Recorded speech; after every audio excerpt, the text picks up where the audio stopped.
Hello అందరికీ. ఈరోజు నేను కిచిడి చేస్తున్నాను. ఆల్మోస్ట్ అంతా తాలింపు వేసేసాక నేను వీడియో తీద్దామని గుర్తొచ్చింది. సో అందుకే ఇప్పుడు చూపిస్తున్నాను. ముందుగా ఆయిల్ యాడ్ చేసుకొని అందులో బిర్యానీ స్పైసెస్ అన్నీ యాడ్ చేసుకోవాలి.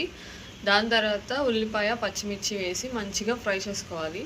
ఉల్లిపాయ కొంచెం రంగు మారేంత వరకు ఫ్రై చేసుకొని అందులో కరివేపాకు అండ్ జింజర్ గార్లిక్ పేస్ట్ అయితే యాడ్ చేసుకోవాలి. అవి కూడా బాగా ఫ్రై అయిపోయాక ఇక మనం బియ్యం అయితే ఎన్ని పోసుకున్నామో అన్ని వాటర్ యాడ్ చేసుకోవాలన్నమాట. నేను బియ్యంతో పాటుగా మైసూర్ పప్పు అంటారు కదా, అది యాడ్ చేసుకున్నాను. మైసూర్ పప్పు ప్లస్ బియ్యం, లేదంటే మైసూర్ పప్పు పెసరపప్పు ప్లస్ బియ్యం అలా నానబెట్టుకొని ఇట్లాగా మనం కిచిడి టైప్లో చేసుకోవచ్చు. సో వాటర్ మరిగేంత వరకు ఆగాక అవి అయితే ఇందులో యాడ్ చేసేసుకోవాలి. ఇప్పుడు నేను సాల్ట్ అయితే యాడ్ చేయలేదు, సో సాల్ట్ యాడ్ చేస్తున్నాను. ఉప్పు వేస్తున్నాను, కళ్ళుప్పు. ఇది టిఫిన్లోకండి, రోజు అట్టు ఇడ్లీ ఏం తింటాం, సో ఇలాగ అప్పుడప్పుడు కిచిడి టైప్లో కూడా చేసుకుంటే బాగుంటుంది.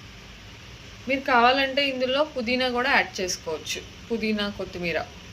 ఓకేనా. దీంతో పాటుగా మనం ఏదైనా పచ్చడి అంటే వంకాయ పచ్చడి అలాగా నంచుకొని తింటే బాగుంటుంది. దీంట్లోకి కాంబినేషన్ అనమాట. సో ఉప్పు వేసేసా కదా, మంచిగా కలిపేసుకుంటున్నాను.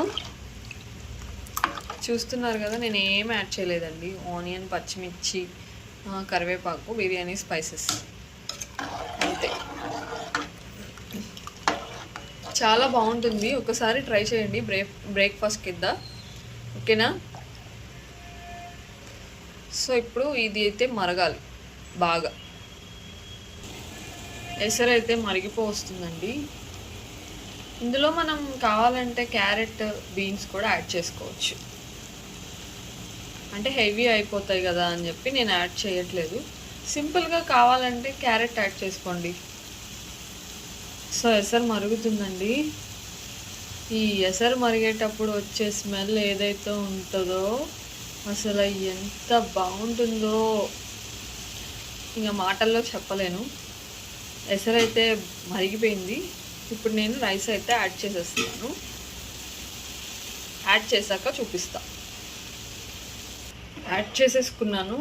ఇప్పుడైతే మొత్తం ఒకసారి కలిపేసి ఉప్పు అదంతా టేస్ట్ చూసుకొని ఇంకా రైస్ లాగా మనం ఉడికిచ్చేయడమే. ఫైనల్ అవుట్పుట్ నేను తర్వాత చూపిస్తాను వచ్చాక, చూసేయండి. ఈలోపు మనం వెయిట్ చేద్దాం ఉడికేదాకా. ఫైనల్గా ఇప్పుడైతే చూపిస్తున్నాను ఎలా వచ్చిందో, చూసేయండి.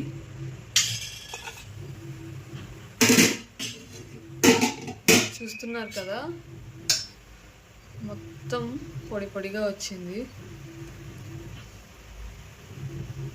ఇందులోకి వంకాయ పచ్చడి, ఇంకా టమాటా పచ్చిమిర్చి పచ్చడి, కొత్తిమీర పచ్చడి, పుదీనా పచ్చడి, ఇవన్నీ బాగుంటాయి.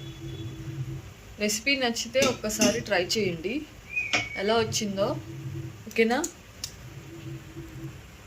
క్లియర్గా చూపిద్దామంటే ఆవిరే కనిపిస్తుంది. సో ఇదన్నమాట ఫైనల్గా. వీడియో నచ్చితే ఒక లైక్ చేయండి. బాయ్.